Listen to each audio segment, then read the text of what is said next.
Alrighty, let's get into it. Thomas, welcome along. Hopefully some other people show up sometime. But otherwise we'll just rant away here, you and me, which is just fine.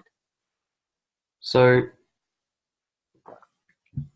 I've had this question come up a few times, and over the last week it came up from quite a few people, so I thought it was about time to do this one. And the question is kind of, what does confidence actually look like? How will I know when I'm there? And how can I tell when other people have it? I thought that was actually a pretty good question because when I was much younger, I thought like almost everybody was confident, and I wasn't. I was just kind of like there was something wrong with me. I had some sort of disorder, and everybody else was pretty much cruising, except for some obvious exceptions like, suicidal people or drug addicts or something. But even a lot of them, when I met them in person, I always felt intimidated by them. Like they seemed so sure of themselves, or they would dominate me in conversation. And I just got the sense that maybe I didn't know if everyone else was technically confident, but I knew they were more than me, which gave me the impression of being like at the bottom of the pack. Fast forward a decade or so of self-development, and I'm now at the opposite conclusion. Not that I'm at the top of the pack, but that most people are not confident at all. That most people are plagued by insecurities, are owned by their fears, that a majority of their decisions are made from a non-valued place, that most people don't live with integrity, and that nearly everyone is putting on a big show. They're pretending, and confident people just don't pretend. And the funny thing is, now that I sort of know that, it's beyond debate. It's so obvious when you just take the time out of your own insecurities to look at somebody else. You'll see it.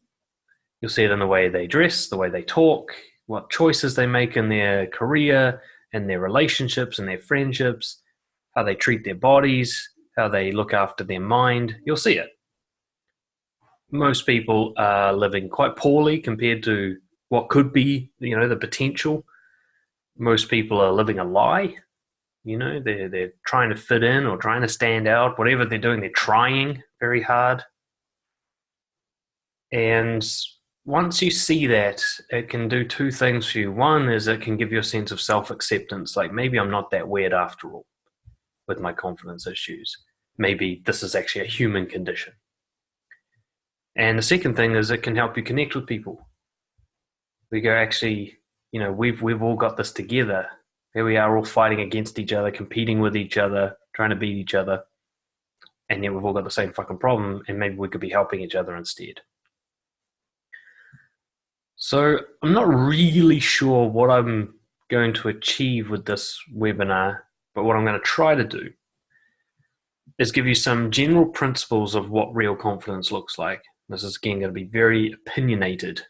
This is what I think, because there's just not solid research on this, because most confidence-based scientific research is self-report. It's what someone says they feel, what someone believes the word confidence means, and so on. But we're going to have a look at some general principles of people who I've deemed to be very confident, and people who have done lots of work on themselves and ended up in a good place, the kind of things they all have in common. And then the comparison, I'm not going to look at what very unconfident people look like necessarily, but I'm going to look at what can appear to be confidence but isn't, how we get fooled by people and mistakenly make these people our role models when actually they were never confident in the first place. They're just putting on a really good show. Or we were distracted by certain elements of their life or their lifestyle that made us think they must be confident, but it actually wasn't evidence of anything. So we'll talk a little bit about how we can be conned into thinking somebody is highly confident when actually they're just tricky, essentially.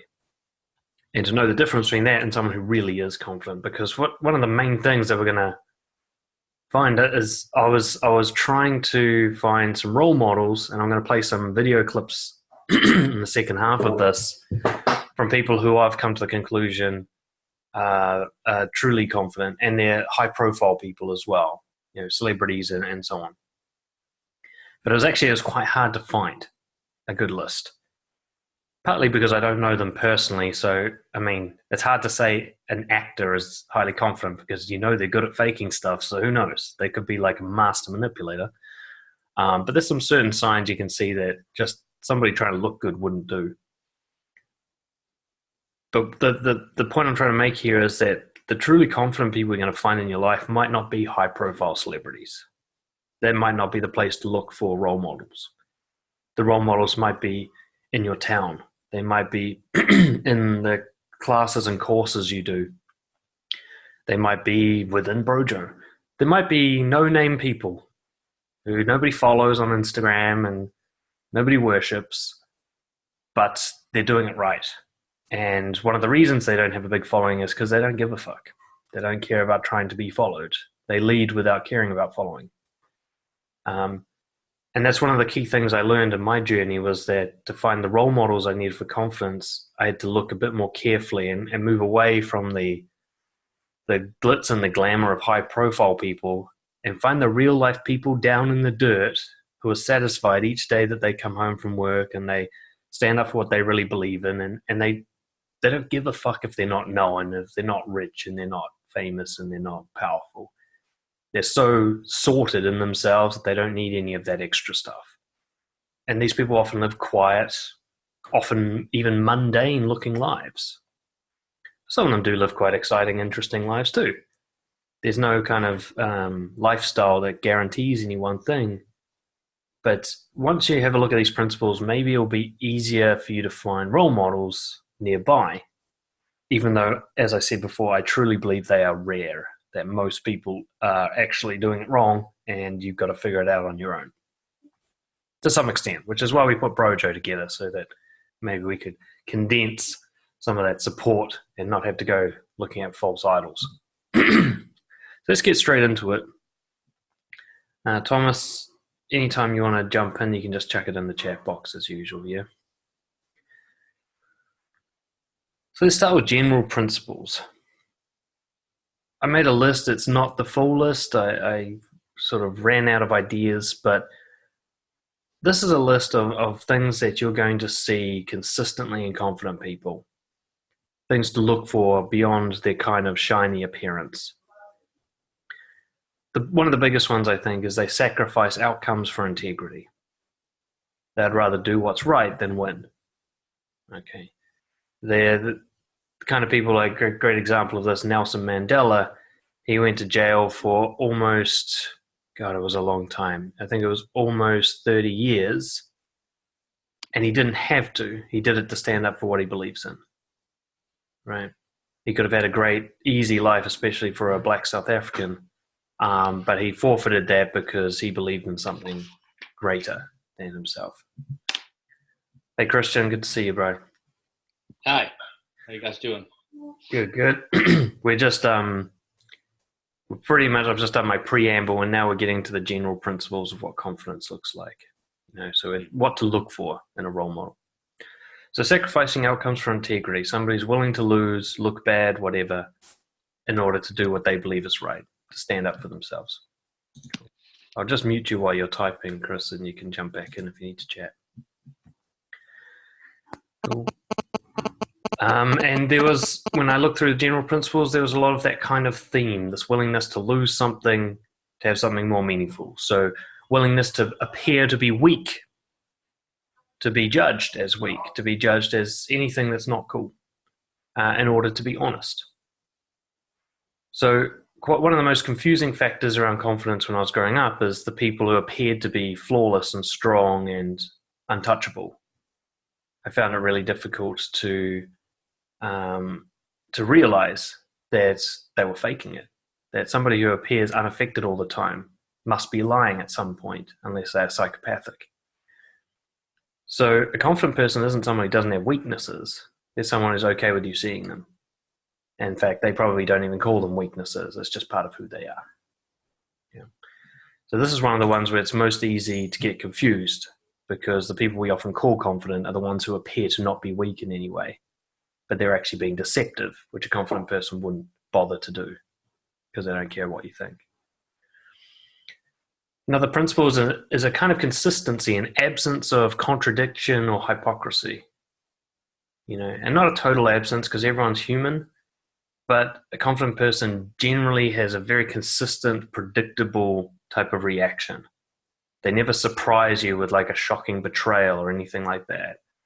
There's never going to be a huge scandal about a genuinely confident person unless somebody contrives it and tries to get them with some falsehood. You know what you're going to get with a confident person.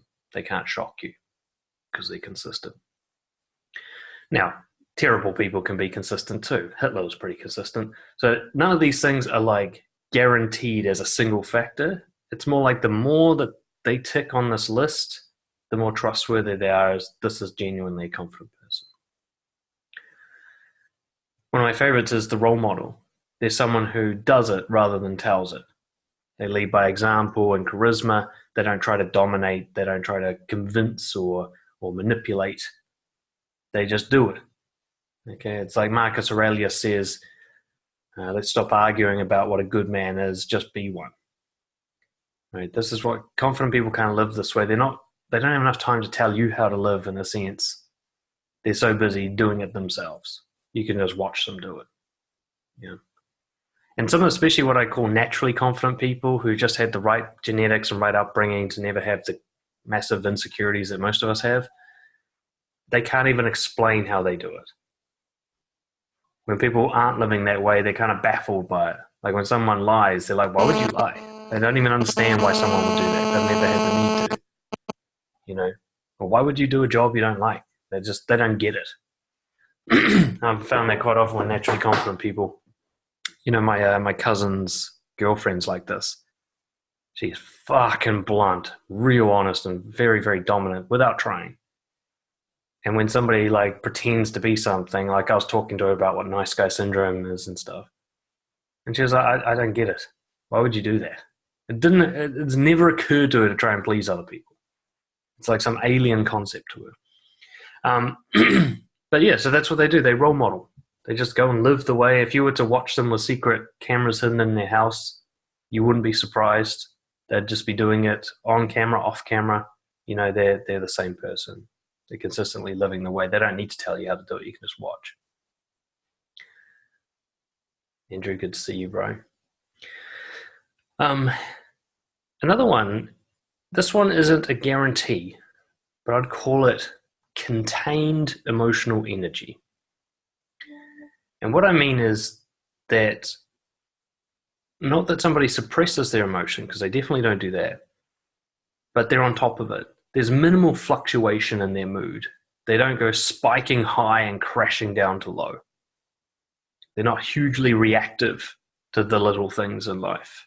They can feel great passion for stuff. They can feel great sadness and so on. But they don't fluctuate like most people do, this kind of spiking on the graph. And they don't flatline like people who are suppressed do. They just got this kind of nice wave going where when something happens to them, they've mastered that kind of mindfulness reaction. I can't wait. Is this a big deal or what's going on here? And they can maintain rationality and cool in the face of like quite emotional situations. So sometimes very energetic, hyper people can appear to be confident because they're very extroverted and loud, but actually what they're showing is somebody who's carried away on a wave of emotion. They're actually out of control when they're like that. Okay, or they're performing. This is an act. You can see this in the people who run those pyramid like MLM scheme things when they do a live seminar for their peeps. They often it's fireworks and they're screaming and they're shouting. That's not confidence. That's performance and manipulation. Basically, they're calm. Confident people are generally quite calm. But that is not the same as being suppressed. It's a hard difference to see. But one thing is a confident person might cry in front of you, but they won't bawl their eyes out all day long. Okay, they'll move on. Confident people tend to pay attention and listen carefully. I've found that insecure people are so wrapped up with the noise in their heads that they struggle to be present. They struggle to listen, or they're so conservative in their psychology, so locked in on their ideas that they're resistant to any outside influence, so they don't pay attention as a defense. Confident people are so secure with what they've got going on here that they're happy for it to be influenced. because they know if they're going to filter it. They're only going to take in what's good. And also, they've got all this shit sorted, so now they're ready to see what else is out there. And there's an ability. You'll know it when you're talking to a confident person. You'll feel like you're very interesting. The way they pay attention to you, their curiosity. Now, again, this isn't all of them all the time. Some people are extroverted and confident, and they just kind of blast out there, and they can't help themselves. But generally, a confident person is actually willing to listen, even to their enemies, especially to their enemies. Confident people are open to being wrong. I'm going to show you some examples later on. Jordan Peterson's a great one for this. In debate, you'll see him, if someone throws a curveball at him, he actually stops and thinks about it. And sometimes he'll go, you know what, I think you got me there. Very few debaters have the humility to do that. Okay. And one of the reasons that this is both a symptom and a cause of confidence is because if you're open to being wrong, you constantly upgrade all the time. Every time a better idea comes in, you quickly discard your old idea and take on the better one. You have a very flexible psychology. People often think of confidence as a rigid psychology, somebody who blasts through everybody and doesn't change. But that's actually a very insecure, kind of lock down the fort style of psychology. Somebody who's confident is willing for the doors to be open because they want the good stuff in, like I said before. So they're willing to lose and learn. There is no losing in their world, in fact. Everything is either they help someone or someone help them. Win, win, win, win all the time. There's a kind of live and let live with confident people. They might disagree, assert themselves, but it's without force. They're okay with not changing you. They're okay with you fighting back. They don't get defensive. They want you to respect the way they live, but they won't try and force you to live that way. Their focus is on controlling themselves, not other people. But they won't let other people control them either. It's kind of like, for me, that's the definition of respect. Live and let live. And the most confident people can even develop a compassion and empathy for the kind of people that most of us think of as the worst. Prisoners, terrorists, bankers, whatever. The most confident people can actually have some compassion for those people as well. Maybe not tolerance for their behavior, but they'll be like, well, that's their life, their choice. I'll leave it with them. And they're not defensive in the face of a personal attack. You can see this, like, if you ever watch like TV style debates, like someone like Piers Morgan interviewing someone and being really harassing, and the person starts, like, their face starts going red and they start like counter-attacking because they've taken something personally. Confident people generally know that an attack on them is not personal. It's got nothing to do with them. They don't have to defend themselves. They're not actually under attack in any real way. It just seems to roll off them. Sam Harris, the neuroscientist, is like that. People are like, but you're a fucking Islamophobic. And he's like, no, I'm not. But you can believe that if you want. He's just sort of untouched by it. Thomas says, do you think a truly confident person could come across as arrogant? Absolutely. But more importantly, is often arrogant people are not truly confident. We're going to talk a little bit. We're going to give some examples. Donald Trump soon. And we're going to have a look at what someone who looks very confident without being it appears as. But yeah, for very insecure people, they can feel dominated by confident people. But what they're actually doing is they're stepping backwards. The confident person isn't stepping into them. The confident person is staying still, and they're scared and they step backwards, and it feels like domination. Like if you shut up at the meeting because one guy's got great ideas, he actually wouldn't interrupt you and talk over you if you talked, if he was truly confident. But because you won't talk, he just keeps talking. He fills the space. So quite often an unconfident person will feel like they're being bullied or that there's arrogance happening when actually the space is there for them to step into. They're just not stepping into it. You'll know it's an arrogant person is when you try to step into the space that's kind of rightfully yours and they push over it. They squash it. Confident people won't do that. Confident person will let you talk as long as you let them talk too. They'll have that respect. Confident people choose pain to grow. They have a disdain for instant gratification. There's very little vice in a very confident person. They're not looking for that quick high. They're looking for the long-term delayed gratification. The sense of righteousness that comes from living with integrity. That's what they're invested in. Very few truly confident people are addicts in any major way, or try to solve their emotions with quick fixes or anything like that, or take an instant win over an uncomfortable long-term gain. Doesn't mean that they forego all pleasure. It's just that they know that they have to earn the real pleasure, and they're happy to pay that price. They bounce back quickly from being upset. It doesn't mean they don't get upset. Doesn't mean they don't get depressed or anxious or angry or whatever. They do. But they don't dwell. They don't make it bigger than it needs to be. It doesn't last longer than its natural course. They just be it, express it, move on. Okay, that pissed me off, but we're good now. All right, fine. Whereas a very unconfident person will either pretend they weren't hurt at all, or they'll dwell on it for days, weeks, months, maybe even years.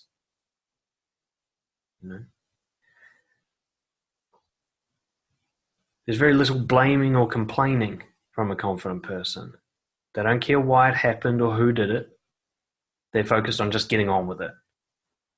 They bring themselves to the present very quickly. Okay, shit is a mess. Doesn't matter how it got here because it's here. So what are we going to do about it? Let's move on. Or do we just need to accept it and let go of this thing because we can't do shit about it? That's the kind of questions they're asking. Those very responsible / acceptance type questions. Whereas that victim mentality is who do I pin this on? How do I get out of having to do anything about it? Why is this happening to me? Why is the world so unfair? Now, confident people don't bother with those questions. And as we go through these principles, you can see you could actually engage in these behaviors to make them true. When something goes wrong, you could choose to blame or figure out who's to blame, or you could just get on with it. And in that moment, you're choosing whether or not you're confident. And so quite often, confident people are just quickly choosing that option, that confident option. They choose to bounce back quickly and get on with life rather than dwell on things. They choose to be open to being wrong rather than fight a losing position. These are just choices that they make that we could all make. These people are not particularly gifted. They don't have anything you don't have.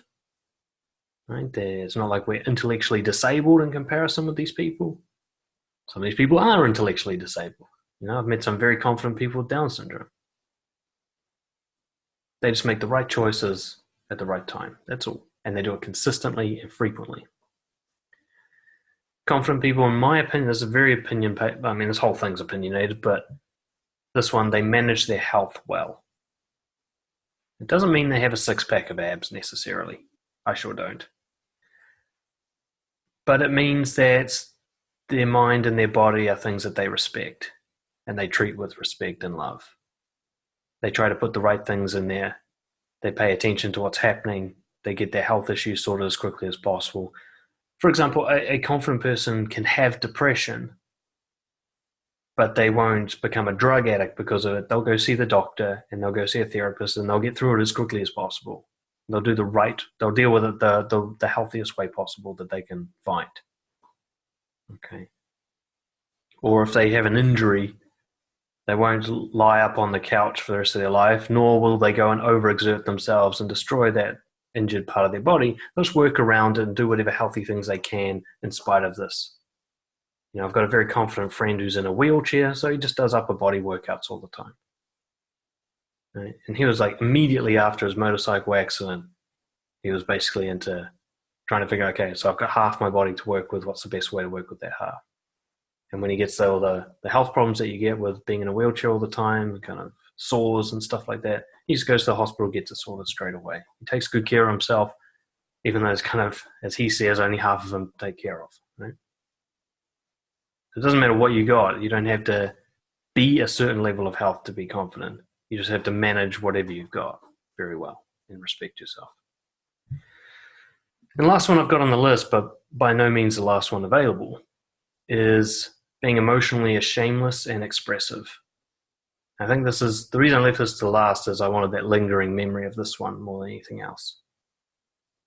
Huge commonality in people with confidence issues is one or more emotions are suppressed as a general principle, or they drown in their emotions. They're owned by them. They just fall to pieces with every emotion they get. And quite often people can be both. They suppress emotion and then they drown in it. Like a person who holds back all their anger and then they snap. Right? A person who holds in all their sadness and then gets depression. Confident people, whatever they feel, it's no better or worse than being happy. Everything's on the same hierarchy, same level. A confident person doesn't think it's worse to be sad than it is to be happy. It's just a thing to be. And so they'll express it as such. And you can hear it in the way they talk. You know, most unconfident people say, how's your week? And they say, yeah, good, no, it was good.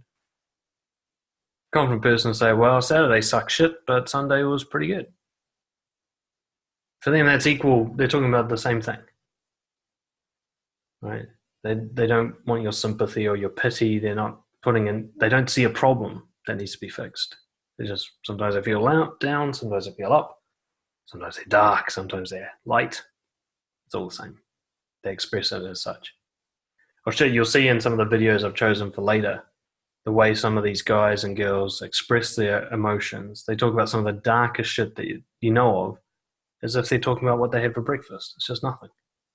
It's no big deal. It's such not a big deal that they don't even realize that they're doing that. You know, in a minute you'll see Russell Brand talking about having an eating disorder, and it just sounds like he's talking about eating. Like he doesn't even have the concept that this might be a big deal. It's just not. It's a thing that people have. You know. So I want you guys to have a think about other things that might appear to be on the list. But what I'd like to go on to now is what I call fool's gold, which is things that look like confidence, but are either faked or they're not actually good evidence of confidence. They just look like they should be. Okay? I'm going to give you some examples of people like this. It's going to get very opinionated. Okay? Very judgmental. First one, good looks or a smooth image in some way. That shiny, glossy appearance that some people have with either being very pretty or handsome, but also just being well groomed or just having a kind of reputation for being just this appearance of just never looking like shit, whatever. Okay. Now, confident people can look good too. Just because you're interested in fashion doesn't mean you're insecure, for example. You like to groom yourself doesn't mean there's something wrong with you. But generally, highly confident people put appearances right down the bottom of the priority list. And the ones who put it at the top are the ones where the appearances is their job, like a fashionista, a makeup artist, a hairdresser. They might care a lot about appearances, but it's not to make other people like them or to give the appearance. And one way to tell the difference is somebody who looks really good is also totally fine with you seeing them looking like shit. So they might jazz themselves up for the big salsa ball, but they'll also go to the supermarket in their pajamas. They're fine either way. Right? This isn't about other people being judged. So I saw this a lot in the dance community is, you know, there's dance performers and they'd be dressed up to their tens for their performance, but then when you next see them at dance class, they look like they're homeless, right? Because they just want to look comfortable. They just want to be comfortable. Whereas there are other people, the same exact dance thing, that look like they're going to perform no matter when you saw them. They wouldn't answer the front door unless they were jazzed up. That's not a good sign of confidence. Okay.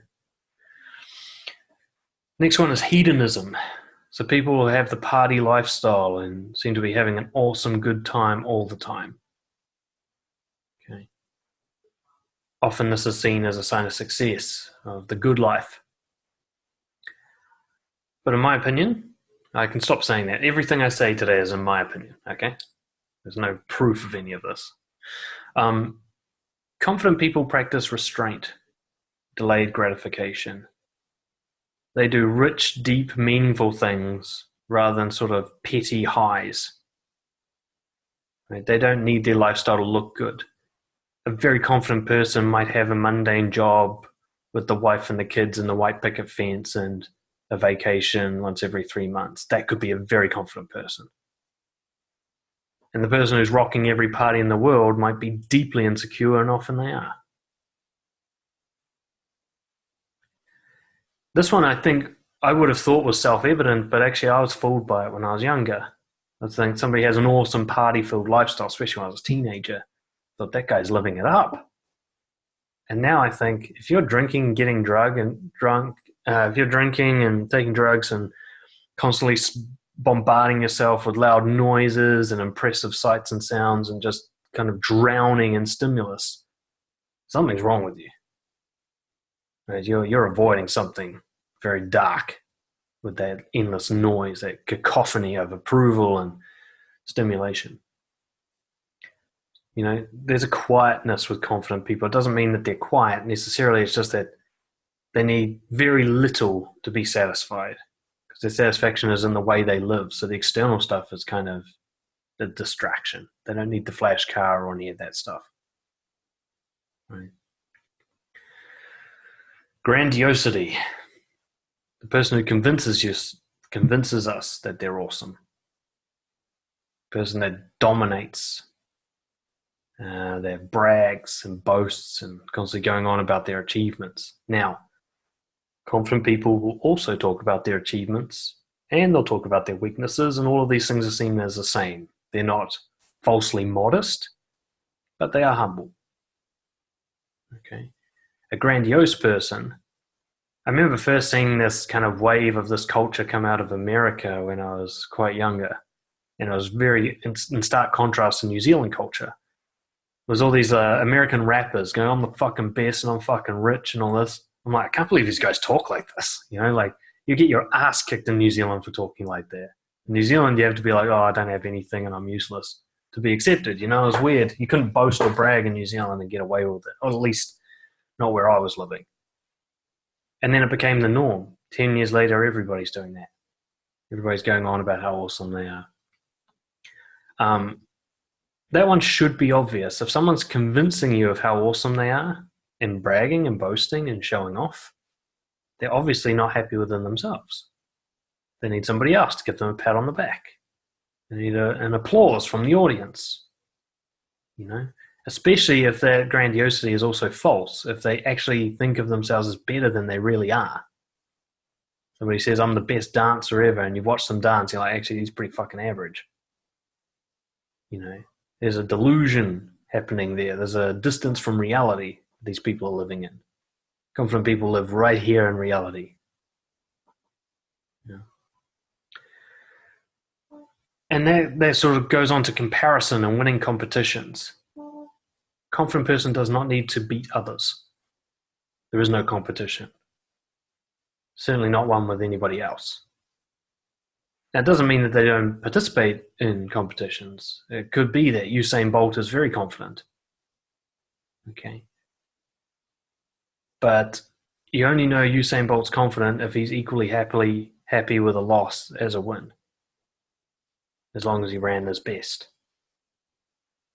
Because a confident person isn't there to get the gold medal. They're there to engage in the sport that they love. You know, if you want a great example of that kind of like the winning people who aren't actually confident, read Andre Agassi's autobiography. I think it's called, what the fuck's it called? Open. It's called Open.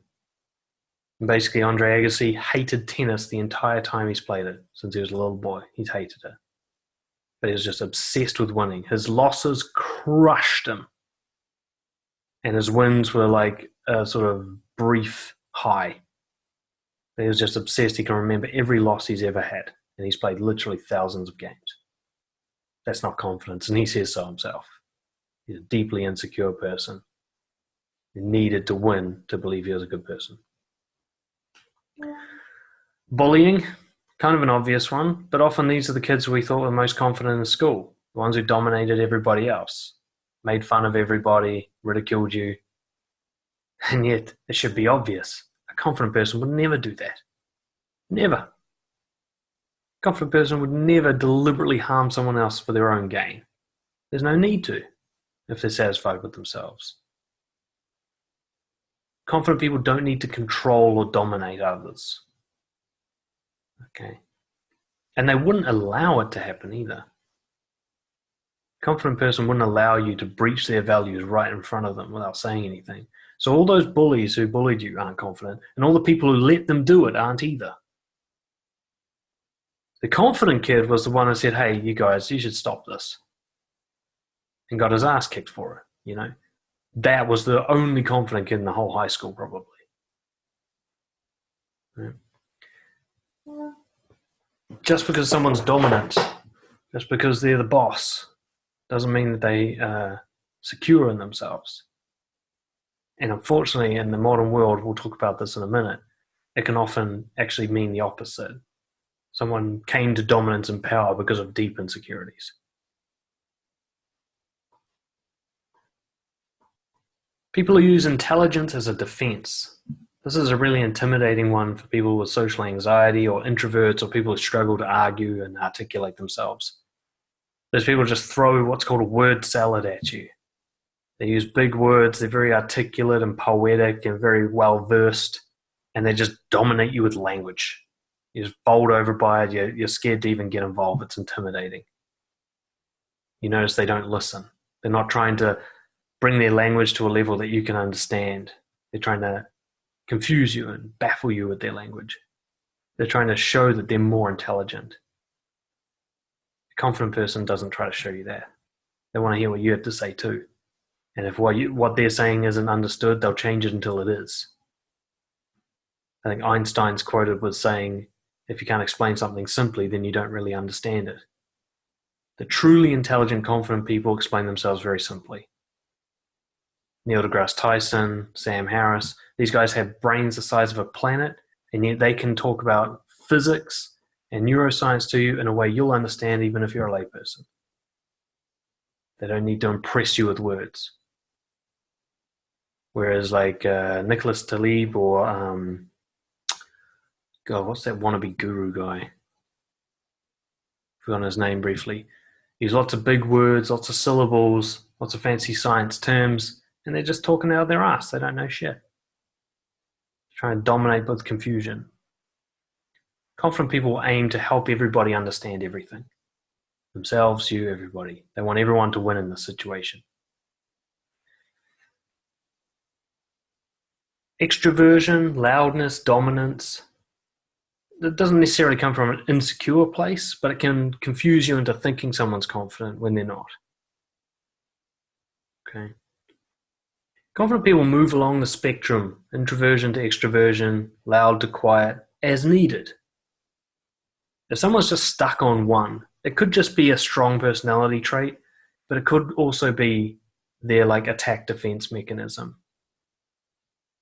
Some people are like extroverted as a show of force. They just bowl through everything because they can. They're very loud and aggressive and self-centered. And that wouldn't be confidence. Truly confident extrovert knows when to shut up. You know, a great example of this, Richard Branson, clearly an extrovert. Clearly a very sort of like showy guy. But when it comes to his team meetings, he listens. He learns from his supporters. And that's why he's so successful in business. He talks about it all the time. He's like, I always want to be the dumbest person in the room. Right? So he can push, but then he can pull back as well. You have no doubt that he would fire you if you fucked up your job, but he'd also care for you if something bad happened at work. You can go hard and soft. People are hard all the time. Generally, at least at some point, it's an act. And there are even some people who are fully introverted and yet pretend to be dominant and extroverted all the time. They can even convince personality testing. A friend of mine I was just talking to online just admitted to that. He appears to be very extroverted all the time. He says, I'm definitely an introvert. Like, this is a constant performance. I'm exhausted by it. Showboating, people who seem to seek the limelight, who steal attention, they sort of bring that to them all the time. Now, sometimes this can be natural charisma, but usually natural charisma is also a giving thing. They give other people the limelight. They let other people take the glory as well. They share it around. Showboating people want you to be, the audience all the time. And confident people are fine with going unnoticed. If it means doing the right thing, they're fine with it. I remember my first time I had to practice this myself, which was I was running a team, and I'd go to the manager's meeting and people would be praising me for my team's performance. And I'd have to go, no, it's them. I'm a small part of this. And actually give up that glory. Let them get the certificates and the mention in the company newsletter or whatever. Rather than some of my manager friends I saw where one of their team members was particularly productive and the manager stole it. Well, it's my team, I trained them, it's me. Very insecure thing to do. A very just shitty thing to do. Staunch or unaffected people. Like I said, there's a difference between someone who's calm and in control of their emotions versus someone who's suppressing them. Someone who seems to be unaffected by everything. They're probably faking it. Okay, and they're faking it to make you think they're unaffected by things. They're trying. Whereas confident people, they're happy for you to see them feeling whatever they're feeling. They just manage it well. That's all. So they'll cry when they're sad and they'll get grumpy and angry and they'll be a bit high and light when they're happy and down and morose when they're thinking deeply or depressed, but they handle it. They just don't hide it. There's a couple more that are easy for us to confuse. Someone who achieves highly and is really disciplined. Okay. Now, confident people can be high achievers who are disciplined. But this is one of the ones that a lot of people use to fake confidence. They just find something they're very good at and they win at it a lot and they stick to it rigidly. A good example could be a bodybuilder. Now, some bodybuilders are genuinely confident.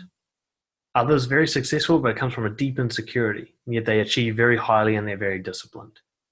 So high achievement and discipline isn't a guaranteed sign of confidence. It's more like competence. They can manage their behavior. Okay. Christian says, are you saying that confident people are humble and meek? Not meek. Okay. But they'll be quiet when there's no need to be loud. They move on the spectrum. They're not one thing. Okay. Confident person will not brag about what they've achieved, but they won't lie about it either. So I achieved that, case closed. And I failed that, case closed. They don't go on about it and try to convince you of anything. Okay. The humility part is they don't think they're better than they are, and they don't think they're worse than they are. They're realistic and honest. I could be better at that, and I did win that competition. Right? They're not like, I'm always the best, or like, oh my God, I suck at everything. And what about people that have huge self-belief and they're vocal about it? People having huge self-belief is confidence. People who are very vocal about it, it's a red flag for me. Especially when they seem to be trying to convince you of it. Like there's people, the most ironic people, the ones who are like, I don't give a fuck what anyone thinks. Really? Why'd you say it then? Who are you trying to convince? It's one of the most classic cases. All the people that go on and on, like, you just got to believe in yourself, blah, blah, blah. I'm like, where'd you get that from? Facebook? Only someone who doesn't understand that would say it. Only someone who doesn't understand how difficult self-belief is would go on about it like it's easy. Right? How do confident people handle receiving compliments? Generally, they say thanks, but they're not looking for them. Unconfident people bat them down. I've got a whole video on this, so I won't go into it. Confident people either bat them down or they seek them. They're trying to get compliments or trying to fight against them. Whereas a confident person doesn't really see a compliment as any particular worth. They measure themselves in other ways. Compliments are just subjective opinions. They're not really helpful. The last thing that can be confusing is somebody has a big following.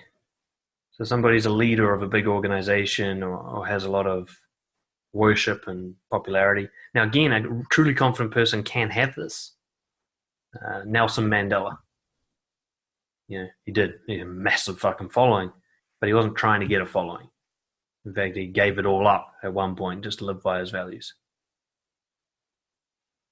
But even the worst people can be leaders, charismatic gurus, without being truly secure in themselves and without having value and integrity. I've found in general, and it's not a rule, but in general, confident people tend to have a smaller niche of followers, or they're accidental leaders. They're not trying to lead, they're just people can't stop following. I think Jordan Peterson's a great example of that. I don't agree with everything Jordan Peterson says, but he wasn't trying to build a following. He was just trying to be honest about everything. Now he's got this following. He isn't even trying to make it anything. He isn't trying to make it his own little brojo or anything like that. He just keeps putting himself out there honestly, and people worship him and follow him. He's just an accidental leader. But somebody's trying to get a following. It's just a red flag, that's all. None of these things are guarantees. And of course, there is no such thing as a purely perfect, confident person. Everybody's got faults. What you're looking for is kind of like the overall consistency. What are they most? I don't want this to go on for too long. I want to get onto the confident role models and little video clips that I found of them. And here's some really opinionated stuff. I want to give you a list of 5 people who a lot of people think of as confident, and I absolutely don't believe they are. I think it's all an absolute act. Now, before I go on to this and the other confident role models that I've got later on, you don't have to like or dislike these people personally. This isn't about that. You don't have to agree or disagree with them. It's not about that. It's just about inner self-confidence, whether or not they have it. So there are some very unconfident people that I like and agree with.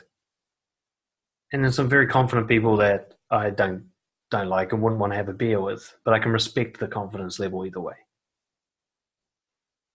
Donald Trump, leader of the free world, very successful and powerful, but he lies for effect.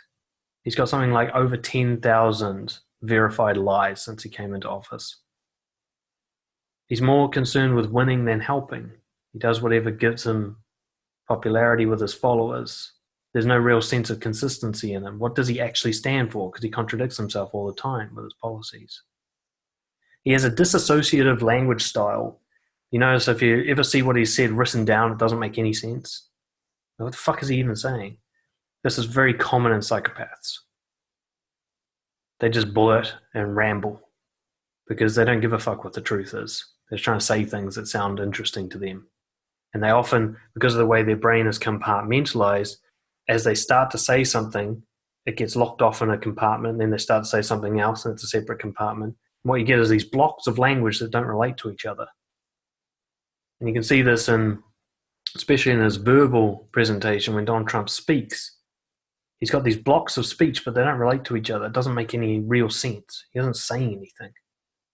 He's just kind of rambling with these noises, right? Very rich and powerful and successful, though, isn't he? But actually, when we look at the list that I talked about before, sacrificing outcomes for integrity, willing to appear weak, open to being wrong, he's none of those things. Ever. Jordan Belfort, the Wolf of Wall Street. Very popular, very famous, successful, but hedonistic. He lives on his highs. He sees people as resources. He destroyed a lot of lives. The movie was very entertaining, but what you didn't see is how many people got completely fucked by him. Their lifestyles destroyed, families torn apart. For him, it was funny to make a movie about it. Instant gratification seems to be all that matters for him. He just wants to feel good right now. He thrives on deception. To this day, he's putting out courses on how to manipulate people, and his sales techniques are very manipulative. They're all about psychological influence, not about actually selling something decent. He doesn't give a fuck what you're selling. He also is shown on a number of times to have, I forget what it's called, it's a smugness that manipulative people do. If you watch their face carefully, when they're telling you a lie, they can't help but give a little smile because they got you and they just love it. And he does that quite often in interviews. You can see him talk some shit, and then when the interviewer starts nodding, you see him smile, even though he's talking about something dark and awful that he's done. So he's openly manipulative. Now, he probably does like himself. Okay, but that's not what I mean by confidence. Hitler liked himself too.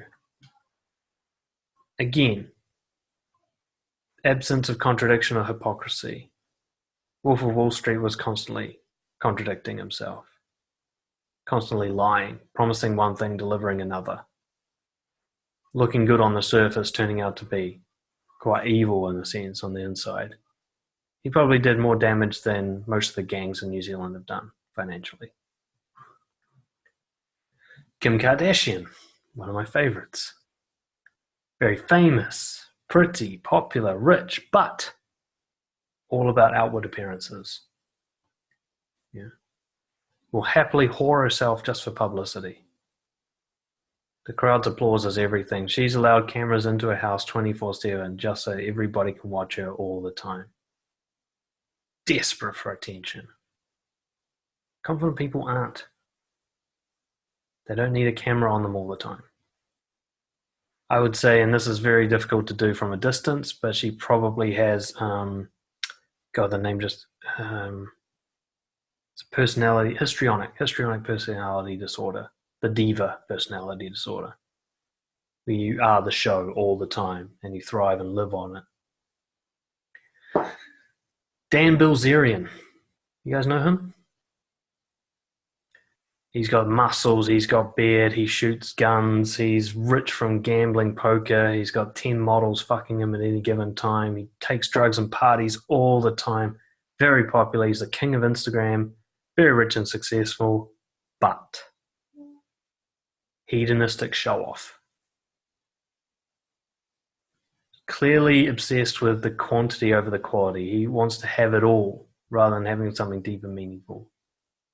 He gives the impression of not giving a fuck what people think, and yet he posts everything about his life all the time, and it's carefully edited, and it looks fantastic, and you never see his bad points. He's clearly obsessed with impressing other people. Why else would he spend so much time on social media proving what a good life he has? And that's besides the rumors that he actually pays models to be there to make it look like they love him and so on. But even with those sort of if just based on hard evidence, what you see as a guy is constantly boasting and bragging about his hedonistic lifestyle, constantly showing off. Why? Most of the time it's not even to sell anything. He started up a cannabis company, which he now uses Instagram to promote, but he was on Instagram well before he even had anything to promote. He was just promoting himself. There's no game plan there. It's just getting noticed. He's a great example of someone I actually like. I mean, I like him and he's just a wreck. I love train wreck people. His interviews are funny where he talks about crushing 4 Viagras and 3 ecstasies into a protein shake and then going partying for 3 days. I mean, that's funny to me. I like guys like that, But he's not a confident person. He's a very insecure person. And who here has seen the TV series Entourage? Anybody know what I'm talking about? Yeah. This guy named Ari Gold on there. He's a high-powered agent in Los Angeles for movie stars. And he's actually a caricature of some real-life agents in Hollywood. And he was sort of drawn together for this show. He's someone who's very dominant and aggressive and successful. He kind of wins by force all the time. And it's just a character on a show, but he's kind of representative of a lot of high-powered businessmen. So his aggression, he's win at all costs. He uses humor and lies to hide his insecurities. He's obsessed with improvement, never satisfied, never present, just endless hunger and ambition. Never enough for him. Thomas says, why do you think people are so drawn to Trump? That's a long story. There's a lot of different reasons. But partly is he knows what to say and when to say it to get people emotionally high. And that's it. People make decisions emotionally. And Trump is a master of emotional manipulation. Never make the mistake that Trump accidentally got into power. That was a very carefully orchestrated, brilliant piece of marketing. And continues to this day. He will probably win the next election, and it will be no mistake on his part. He knows exactly what he's doing. He knows that while people can argue things logically, they will not make their decisions logically. He doesn't need to win with facts. He needs to win with feeling. And that's what he does. He's very good at it. Dan, don't you need some level of confidence to become the president of the most powerful nation? You'd think so, right? But there's a difference between confidence and arrogance. There's a great example is Tony Robbins, actually. You can see it in his interview, I Am Not Your Guru, one of the most ironically named fucking documentaries ever, because he clearly loves being a guru. But his interview, and the interviewer was pushing him, and he said, why do you do this? What's the point? Why do you do this stuff? And he was giving his bullshit answers a little bit, and then he said, well, it's because I'm obsessed. And that's why he's so successful. Yeah, he's got his charisma, and he's got his good ideas, and he helps people, but the real reason is successful is because he's so obsessed with it that every waking minute of his life is dedicated to it and nothing gets in his way. But that's not confidence. That's obsession, addiction. Just like you can't get in the way of a heroin addict getting their fix. They're not confident, they're obsessed. So someone like Trump, the ultimate highest level of obsession with being in power, being seen as great, so on and so forth. He doesn't go to being president for confident reasons. And actually, him being voted in gives you a pretty good idea of the state that America is in. He represents their confidence as a country. Emotional highs, bickering, quick wins. It's all there in his campaign. He's not the problem. America, he's a symptom of the way America feels about itself. So you've got to be wary of rich, famous, popular, and powerful. Confident people can be these things. I absolutely believe Barack Obama is confident. Absolutely. Not flawless. I agree with him.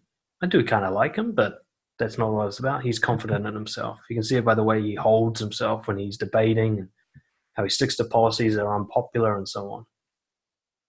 Right. But often, rich, famous, popular, and powerful comes from insecurity, not confidence. People who are rich often come from an obsession with scarcity. They're always worried that they're going to run out. So they keep compounding more. Like, does Warren Buffett need billions? Does anybody? Why would they keep collecting more? Unless they had a fear of scarcity, that one day they might lose it or it's not enough. Popular people usually comes from a fear of abandonment. They just happen to have a charisma so they could actually cure that fear on a kind of day-by-day basis by bringing in more people to them. Especially anybody who's popular for the sake of popularity. The Kim Kardashians of the world. I mean, what is she really? She isn't even a thing. She has no talent or skill to market on.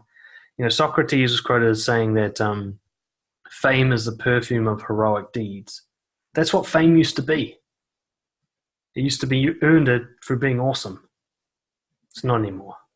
People are just famous to be famous. A lot of serial killers, modern serial killers, their prime aim is to be known. They don't get shot by police at the end. They make sure they stay alive to bathe in the glory of being a serial killer. Even powerful people, it's often an obsession with control. I want to make the world what it should be by my standards. This dominance, this endless hunger to control everybody and everything. That's not confidence. Yeah. Putin. I'd say Putin's probably a psychopath. It's a different kettle of fish. Yeah. But the very least secure people, the most insecure people in the world, can rise to the very top of our various measures. But that's because our problem is we think that that is the top. Whereas the top is the guy who's content with his life, who can't be fazed. There's a guy, I think his name's Diogenes, and Alexander the Great. This is all apocryphal tale from thousands of years ago, but Alexander the Great, who basically owned the world at this point, met with, I think his name is Diogenes, who lived in a box. He was the classic philosopher in a box. He had no personal wealth. He went around naked most of the time, begging. But he was also a consultant for many people, high up people, because he was just awesome in philosophy. And there's a story where Alexander the Great meets Diogenes, and he says, "Look, I have everything. Is there anything I can give you? Anything you want?" He said, "Yeah, could you move to the left a little bit because you're in my sun?" And it was just this kind of statement which, you've got nothing I want. Actually, you're kind of in my way. This guy has everything. And Alexander the Great, again, this is, how can you verify this? It might just be an awesome story that somebody made up. But apparently when he died, he asked that in his funeral, they let his hands hang out of the coffin so everybody could see that they were empty. This idea that he died with nothing, because he doesn't get to take anything with him, which apparently he got the idea from Diogenes. So the truly confident people might not be winning on any of the scales that most people measure on, but they have the highest quality of life. They love being themselves more than anybody else. They die happy. So who's really winning? I guarantee you Donald Trump is eaten alive by constant worries, constant needs and hungers just burning through him. That's why he texts all the time, that Twitter shit. It still blows my mind that a president uses Twitter at all. That I'm still wrapping my fucking head around that. It's just like, I thought that was for 14-year-old girls, And he's just constantly trying something. And that's the thing, Jordan Belfort, constantly trying. He's got all the money he'll ever need, still trying to make more. Why? Look at Bill Gates. Became the richest man in the world, now he gives most of it away. He's moved completely into humanitarian work. Right? Leonardo DiCaprio, very similar. He's like heading up all the climate change stuff. He's using his fame to help others rather than just basking in the fame. Quite often you'll see him promoting other people's work over his own. In fact, that's pretty much all he does now. Look at what this great team is doing with this cleanup job. Look at what these conservationists are doing with these animals. Not look at me. Like Dan Bilzerian does. And I've been fooled before many times. I thought Kevin Spacey was really confident. What happened with that motherfucker, right? Lewis Howes, do you guys know him? He's kind of a thought leader, guru type. I don't know exactly what's happening because it's all on the internet, but apparently he's done some pretty shady sexual assault stuff recently. Nothing's confirmed or whatever, but it's certainly not being disproven in any way. So I hold it carefully because it could be bullshit.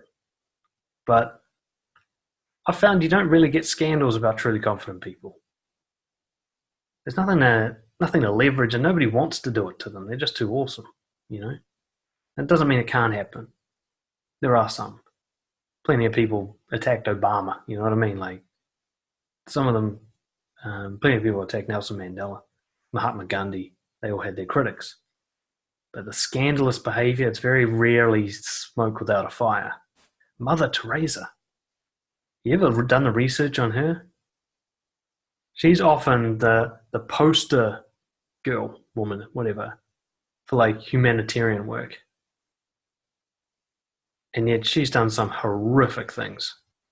She kept people sick, denied them medication, all because, they're supposed to suffer for God. It's all quite well documented. And yet she's worshipped as a hero. Clearly a deeply traumatized person. Plus, nobody knows where all the money that was donated to her went because it didn't go to her hospitals. Anyway, I want to present to you 1, 2, 3, 4, 5. About 7. We'll see how many we can get through. 7 role models, high-profile people who I think are role models of at least an element of confidence, if not full confidence. People that I've found some videos of them showing what I think confidence looks like. Okay, so we can put this into kind of visual. Fact is, I don't think there are many high-profile role models that we can trust to be confident because, for a start, we don't know them personally. It could all be bullshit. And I often think the most confident people are kind of small. They have small lives that they live with passion, assertiveness, giving. You don't hear much about them. They might be your dad. They might be your dance teacher. I've got a friend named Honzo who's just living the classic 9-to-5 life, and he's fucking confident as. He loves it. He wouldn't trade it for anything. He doesn't care what other people are doing. Keep in mind as I share these people that there might be some you personally don't agree with or don't like, but that isn't what this is about. We're just looking for their confidence. Okay, I don't agree with everything these people say or like everything about them. All right, some of them I wouldn't want to have a beer with. Maybe, no, probably all of them I would, but they've all got their faults. This is just about their confidence. That's all we're looking at here. So don't focus so much on who they are or even what they say, but how they say it and what it must have taken in terms of values for them to say these things to an audience. Notice what their intention probably is as they express themselves. Think about their careers and how they've moved up. You're going to know a lot of these people. You don't have to like them personally. Just notice how they probably wouldn't care that you didn't. That's not what they're about. Okay, let's have a look at these peeps. I'm going to do the share screen thing here.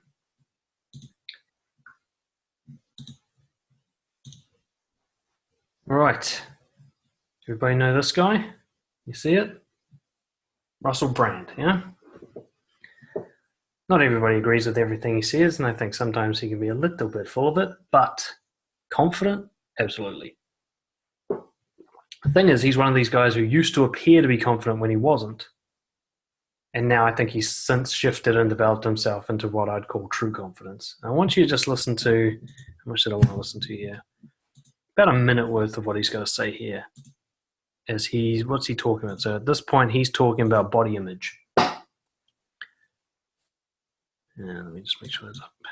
The body and the different type of perspective, I'm sure. Did you know that I was a bit bulimic? Did you know I was a bit of a drug addict? Did you know I still sometimes don't like my body? I think that bit's a bit too fat, or that bit should be bigger. It's hard. I think of body positivity sometimes as if it's an abstract thing that's sort of designed particularly to primarily affect females, particularly since Brené Brown told me that men are affected by feeling that they're weak, fat, and primarily affected by body positivity.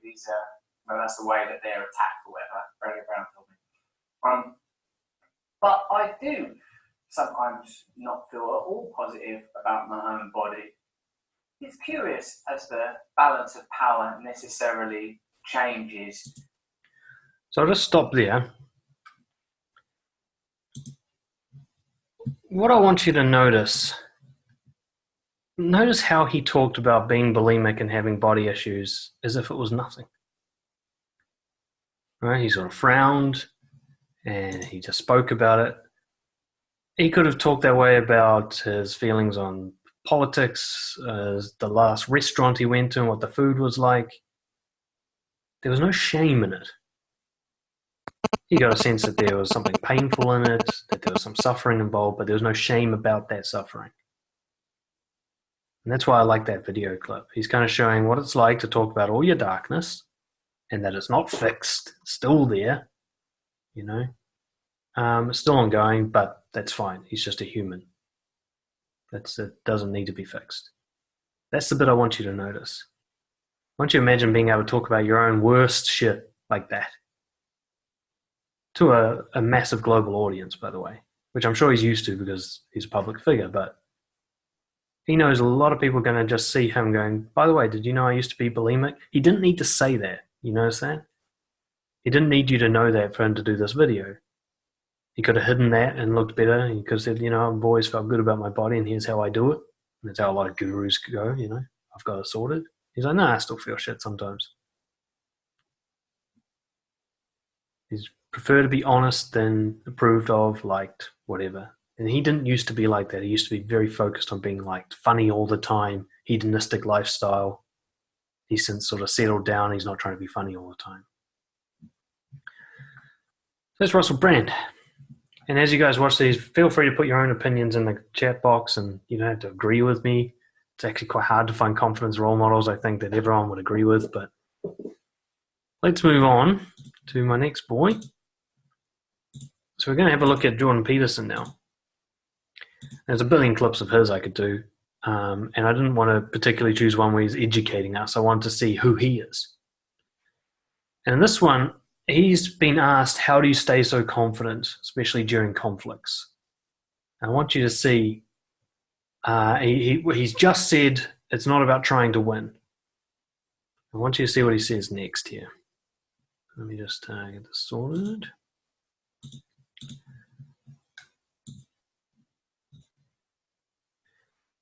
By the way, can you guys hear this all right, the videos as they play? Yep. Do you want it to be louder?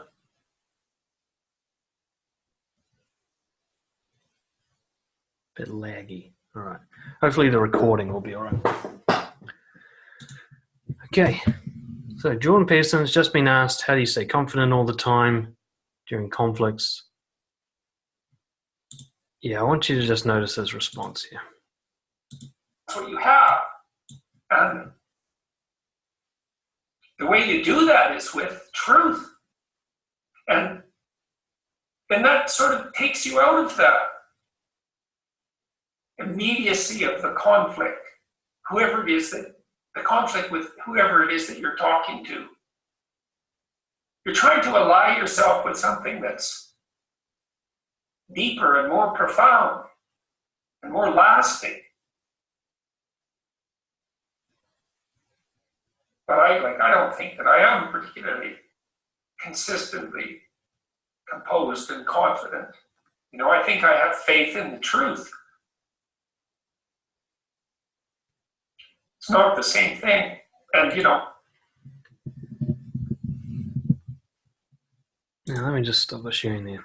Now, this is a really interesting video for a number of reasons. One is, I don't know if you can see that there, but he's actually crying. So he's so moved by the concept of being truthful that he cries.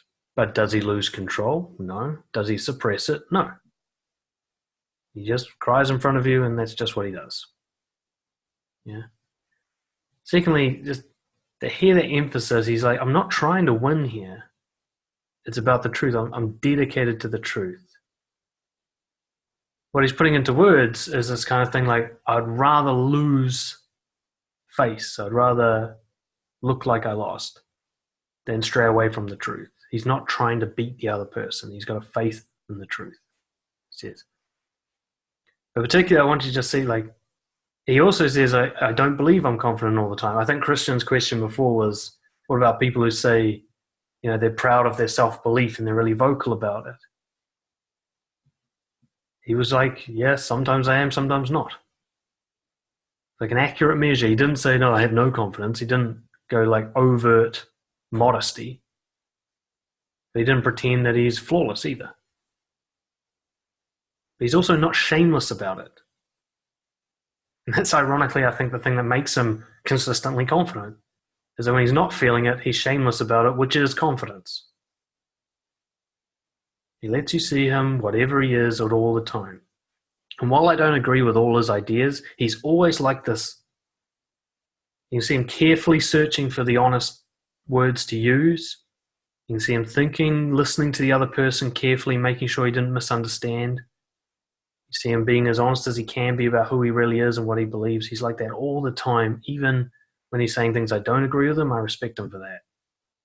He doesn't hold on to anything unless it is truthful. And as Thomas says, you know, he's so unapologetic. He gets emotional. He doesn't say, oh, sorry, you know, got something in my eyes. He doesn't do that. It's no different to if he is happy. He doesn't rank it any differently. He just continues on as normal. It doesn't even occur to him to apologize for it. That's why I love that particular clip. That's one of my favorite clips. The whole clip, actually. I can send the links to all these videos as well. But the whole clip is just amazing to watch, where you get to see who Jordan Peterson is rather than just what he believes in, what he's trying to teach, but more about him personally. It's fantastic because he doesn't talk about himself enough, I think. So that's Jordan Peterson. And one of my next guys, this is a guy who I'd say has a lot of natural confidence and is naturally charismatic and quite strong-willed. But especially lately, he's been quite open and honest. I want you to have a look at that now. Here he is, my boy. Me and Jada was reflecting about love. And I asked her, I said, what did she think was, one of the biggest revelations that she had about love? She said that you cannot make a person happy. And I thought that was a real deep idea. You can make a person smile, you can make a person feel good, you can make a person laugh, but whether or not a person is happy is deeply and totally and utterly out of your control. I remember the day I retired. I literally said to Jada, that's it. I retire.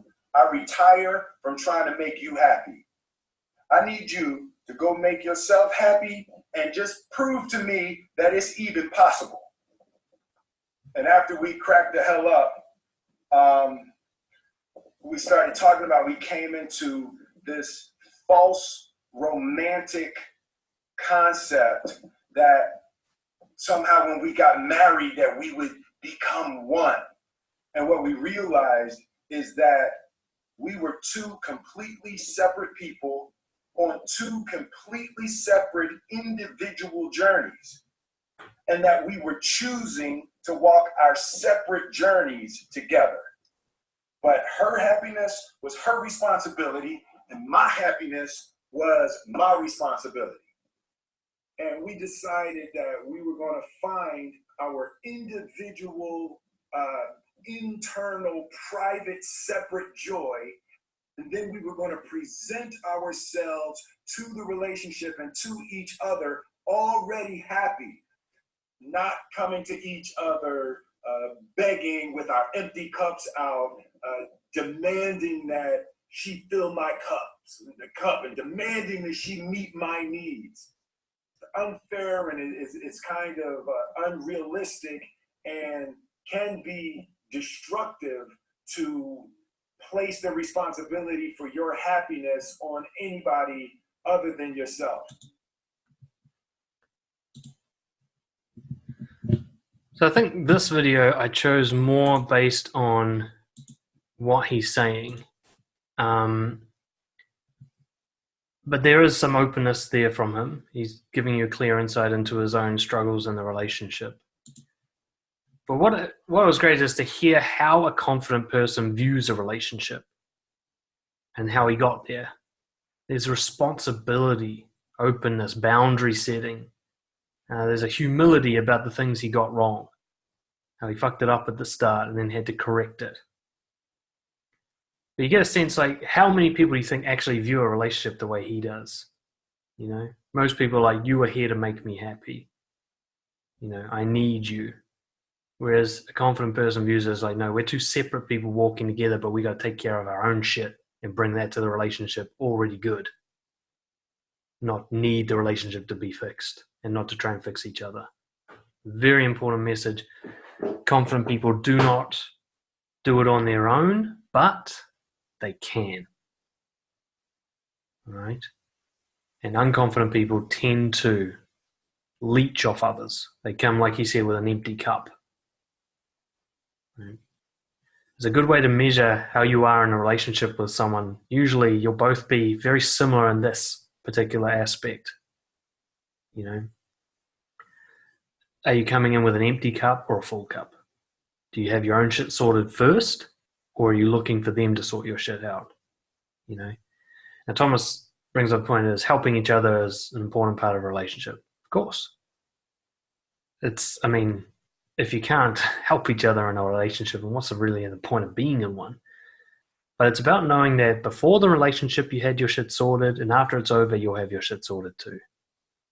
Okay? Helping each other is like extra bonus. You know, I can live by my values very strongly without my girlfriend there, but I live by them even better with her.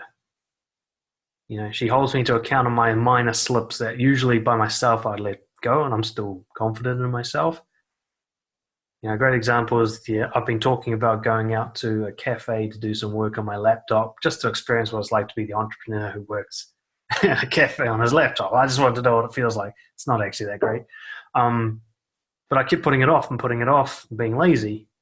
And then one day I look at my calendar and she's booked it in for me because I kept putting it off. You know, that's supportive.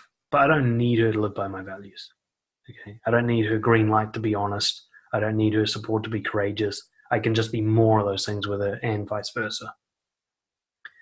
You know, but that was the key before I got into my relationship with my now wife, is I made the clear commitment to myself. I'm going to get my shit sorted first while I'm single before I get into a relationship.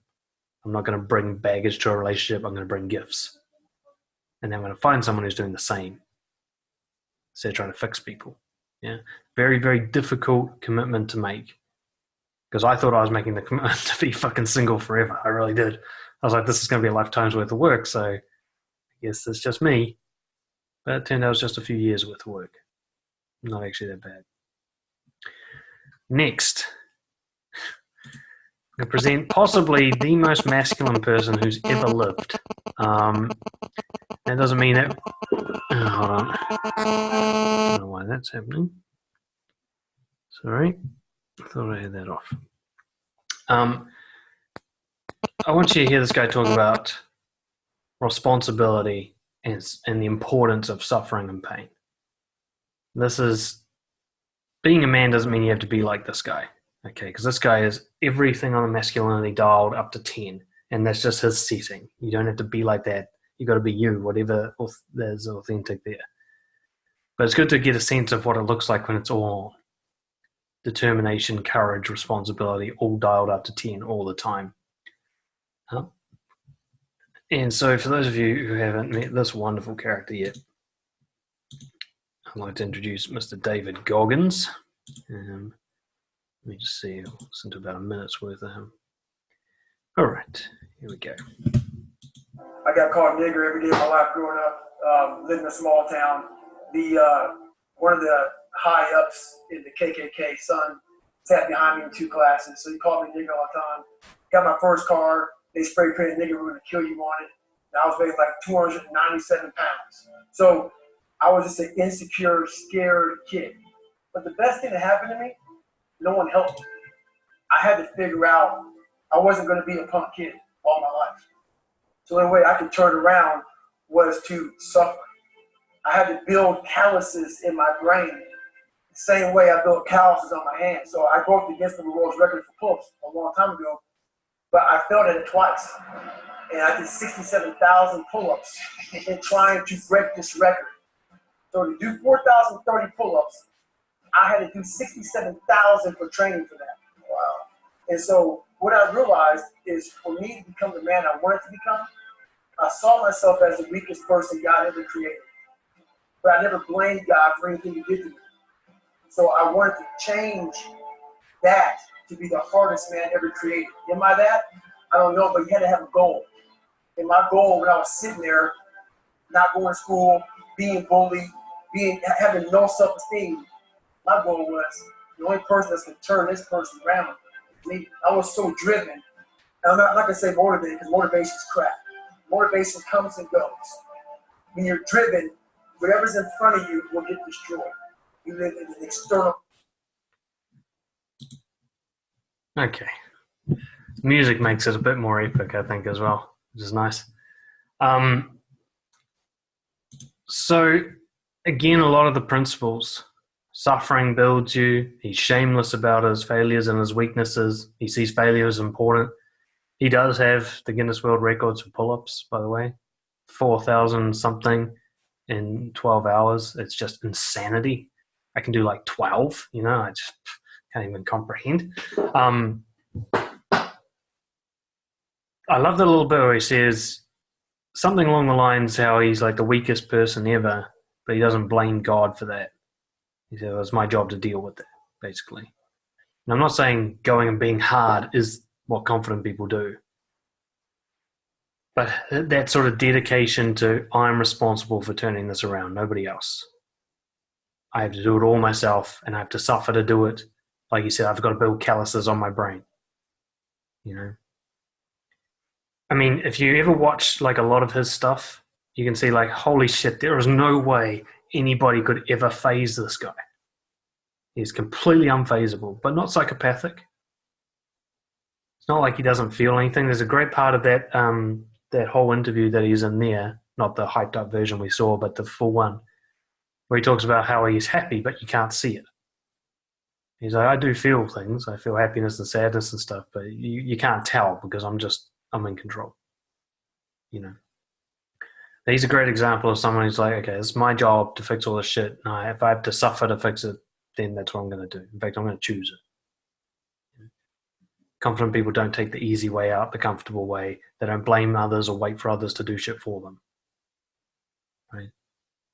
But he had trainers, he had a team, he took on support from others, but it was his responsibility to get that support, which is different to like leaning on people and needing them. Cool. Yeah, and it's interesting because at the start he says, I'm going to be the hardest man ever. That was his original goal. And then by the time he actually gets there, he's not really concerned whether or not he achieved it. And it's quite often a transition I see in people building their confidence. Is first they're like, I'm going to be the best whatever. And then by the time they actually are the best, they're not measuring that anymore. That's just what got them out of the gate. And it's kind of a transition with confidence. First, it's very goal-oriented. Achieving things, small things over time, proving things to yourself, busting down barriers, overcoming challenges deliberately, purposefully. And then after a while, it blends more into valued living and integrity, kind of way of being once you've proven yourself to yourself and once you've fixed your major flaws kind of thing. And he's a great example of that. Actually, a lot of these people are. Russell Brand is another good example. He like killed it goals-wise with his career, and now he's less interested in that and more interested in living with integrity. He's kind of like, there's like phases that these people go through. All right. Got a few more. Appreciate you guys staying with us, but took me ages to find good people, so I got really obsessed with it. Next, going to bring in some females because you don't have to be a man to be confident, of course. One of my favorites of all time, Brené Brown. Let's have a listen to her. A couple of minutes. I'm going to tell you a little bit about my TEDx Houston talk. I woke up the morning after. Do you guys know who Brené Brown is? Okay, you really should. In terms of understanding shamelessness, she's the best role model for that. But to give you some background to this, she did a TED talk earlier, which blew up. It's one of the top 3 TED talks ever watched on being vulnerable. And so that's what she's referencing here when she talks. I forgot to say that. She was worried about 500 people seeing it. I think it's up to something like 40 million now. After I gave that talk, with the worst vulnerability hangover of my life. And I actually didn't leave my house for about 3 days. The first time I left was to meet a friend for lunch. And when I walked in, she was already at the table, and I sat down, and she said, God, you look like hell. I said, thanks. I feel really, I'm not functioning. And she said, what's going on? And I said, I just told 500 people that I became a researcher to avoid vulnerability, and that when being vulnerable emerged from my data as absolutely essential to wholehearted living, I told these 500 people that I had a breakdown. I had a slide that said breakdown. At what point did I think that was a good idea? And she said, I saw your talk live streamed. It was not really you. It was a little different than what you usually do, but it was great. And I said, this can't happen. YouTube, they're putting this thing on YouTube, and we're going to be talking about 600, 700 people. And she said, well, I think it's too late. And I said, let me ask you something. And she said, yeah. And I said, do you remember when we were in college and really wild and kind of dumb? She said, yeah. And I said, remember when we leave a really bad message on our ex-boyfriend's answering machine? Then we'd have to break into his dorm room and then erase the tape. And she goes, no. So of course, the only thing I could think of to say at that point was, yeah, me neither. Yeah, me neither.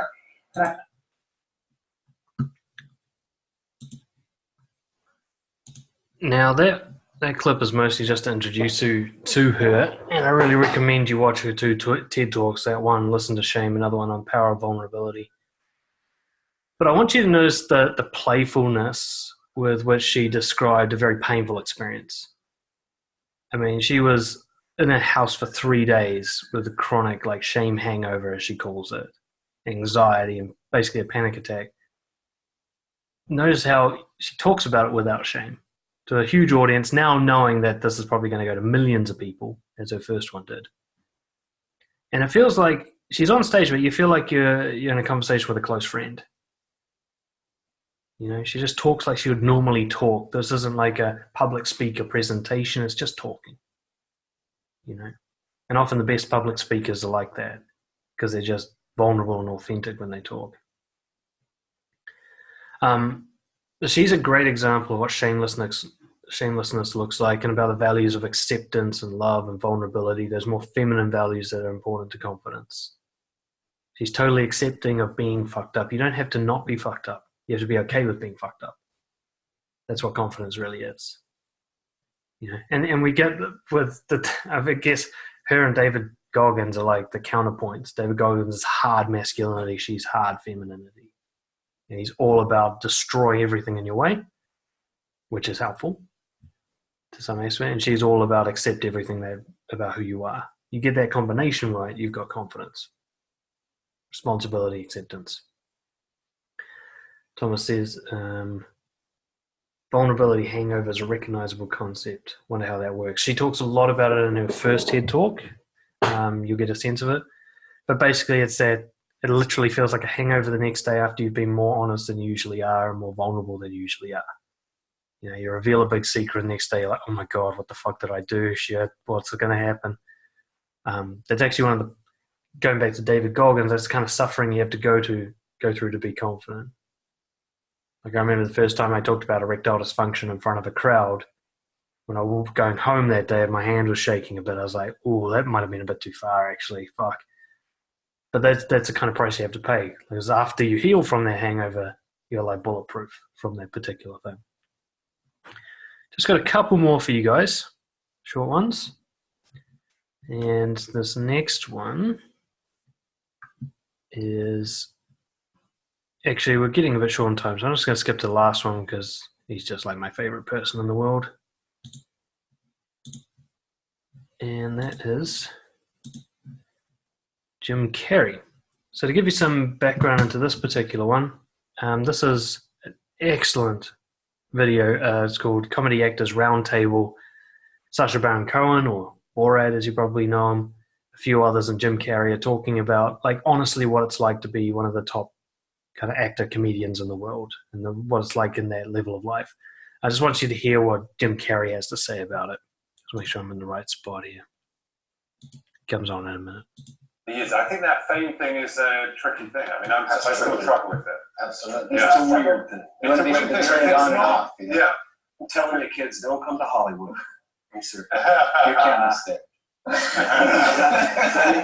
how for you? I mean, you had it on such a grand scale. All of a sudden, you were the biggest movie star in the world, and your paychecks and all of it were public. And I imagine getting out of a car was being swarmed with. And 90% myth as well.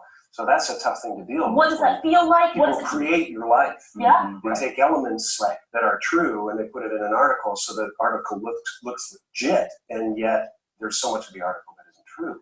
So that's something to kind of teach you that, hey, you know what? In order to go forward, I have to let go of what this creation is. And I ultimately found that even the me I created wasn't real. So that left me in an odd, precarious situation. And I've been writing and creating about that for a very long time. Many of the things I do have to do with the disappointment of creating a winning personality in the world. And then eventually, for your own sanity and freedom, letting it go. Is there there's Fawn sitting right here. Yeah, right. Speak to that, right? Right. Okay, that's over to me.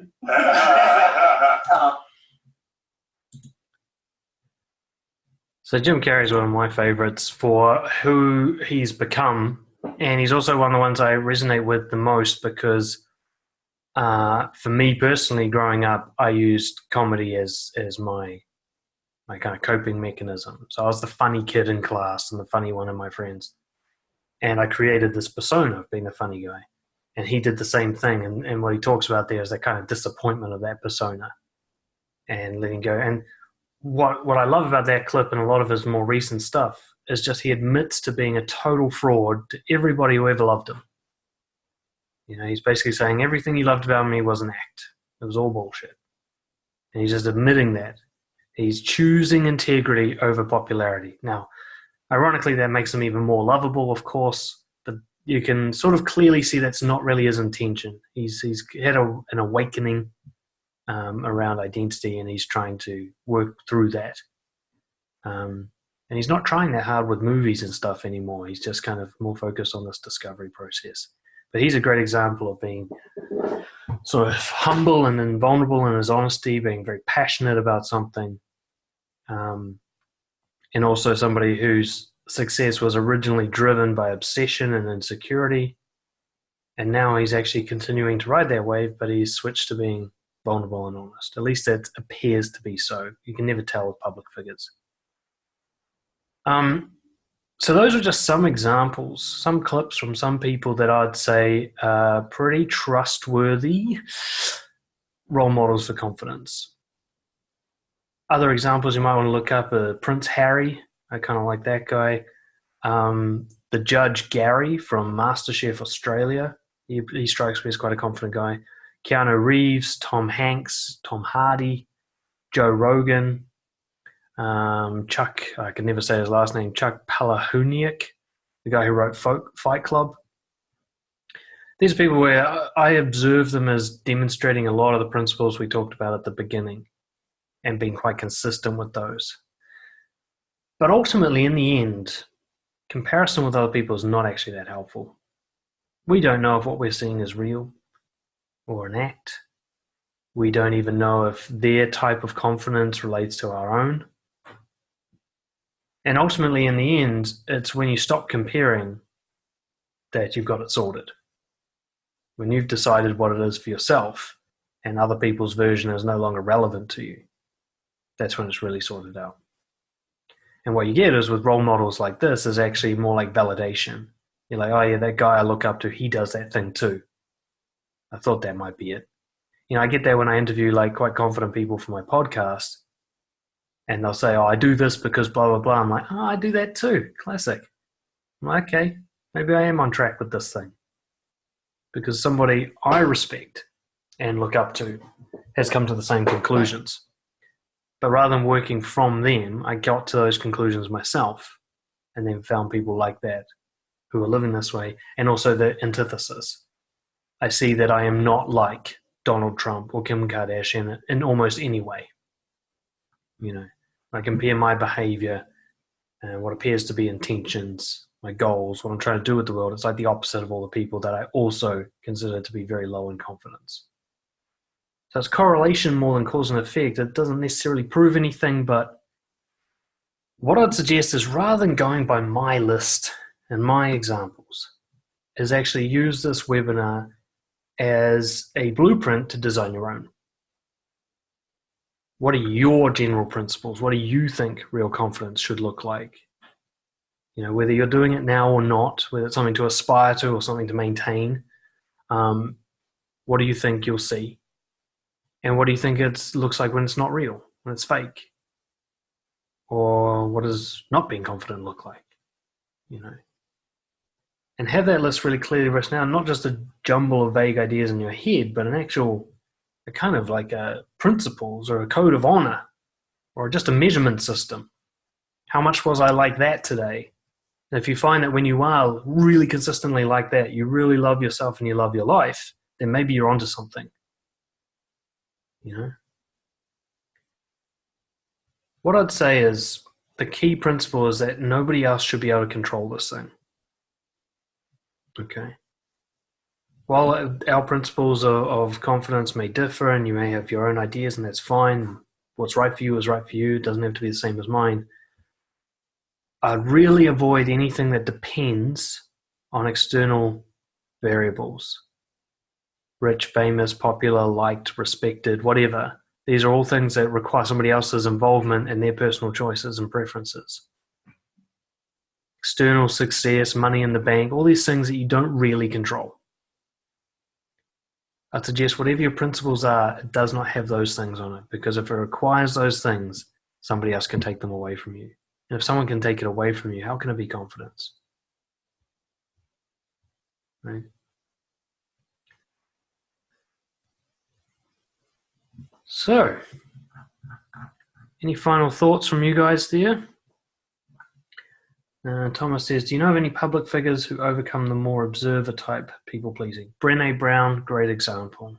Very introverted.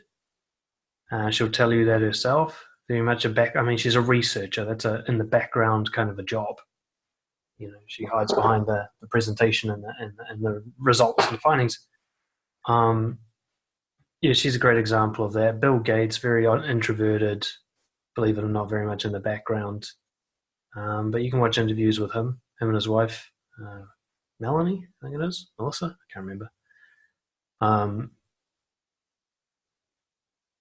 There's a few, and there's, I made a list, somewhere I've got a video, it's called Being Introverted is Not the Same as Being Shy, or something like that, and I talked about a few role models that I looked up who are all quite introverted, maybe the observer type, the background wallflower type, but still quite confident.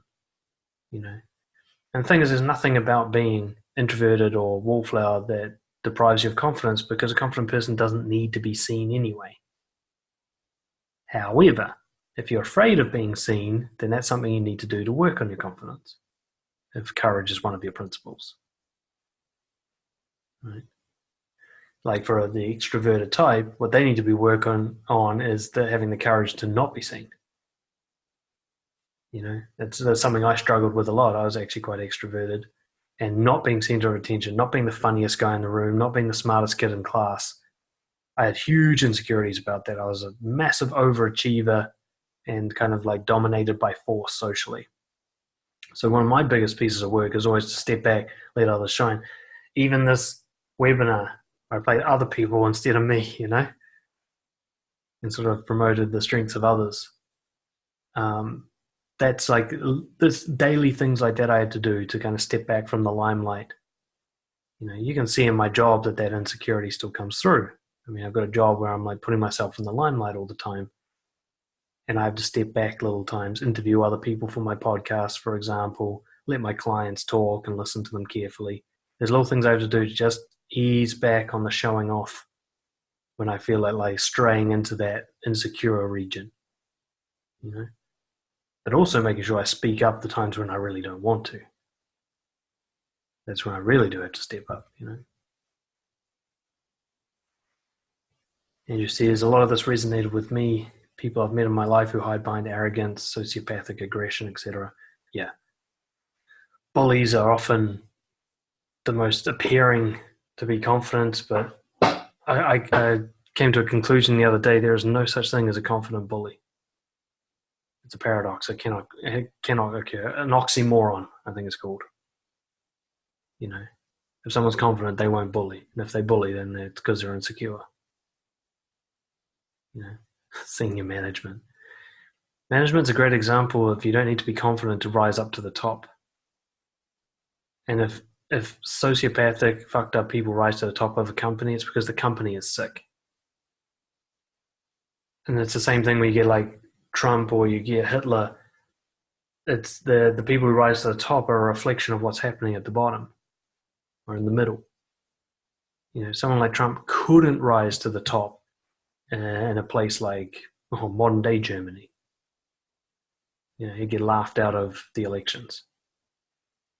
But in America, he's revered, looked up to, the biggest showman of them all. You know, the big orange clown, I think someone called him. It's just a reflection of how the country feels about itself. They want to feel good. They want to be entertained. They're desperate for instant gratification. He provides all of those things. Now, I'm not saying Hillary Clinton was any better. In fact, the fact that the two of those rose to the top just gives you a sense of how fucked up things are. They haven't had a good leader in quite some time. Not even one available to choose from, you know. And a lot of countries are like that. Their leadership is a reflection of their self-image as a country. You know, it's interesting. You go somewhere like, I've been to Southeast Asia a lot. Go to, like, say, Thailand, where everything's corrupt and fucked up at the top. Well, the people at the bottom are very kind of like insecure and have low self-esteem, it seems to me. They just sort of lie back and take it. You know, they're just like willing slaves. So that from top to bottom, it's all sick, you know. But ultimately, I think, like I said, the great leaders are the ones who weren't trying to be, you know, it's the funny thing with politics, right? There's a reason there was like no politicians in my list. It's because I believe it's absolutely a disqualifying variable. If you want to be a politician, you shouldn't be allowed to be one. You know, the very fact that you're trying to get into that position means that you're going to be terrible for that position. You know, I really think that leaders should just be plucked out by force. You know, they get nominated by others and they don't even know where it's happening. It's just like, I know this guy is such a good guy. And they should just be like, you have to be prime minister now. I think you'd get a much better government out of that than you do out of people who want to be in government. Just like you get the person who's offered the position of manager because all the staff love him and he's motivated and gets a job done is so much better as the guy who's trying to be manager. You know, unfortunately, that's not how it works. But that's not the measurement scale. The manager might be winning over the person he manages, but the person he manages might be content, satisfied, respect himself, love his life. Yeah. Exactly. Like Thomas says, Plato, philosophers are best leaders because they don't care about leading. He says Socrates is the smartest person because he knows he doesn't know anything. Alrighty, guys, let's wrap it up there for today. And appreciate you guys coming along live. I'll have the recording out soon.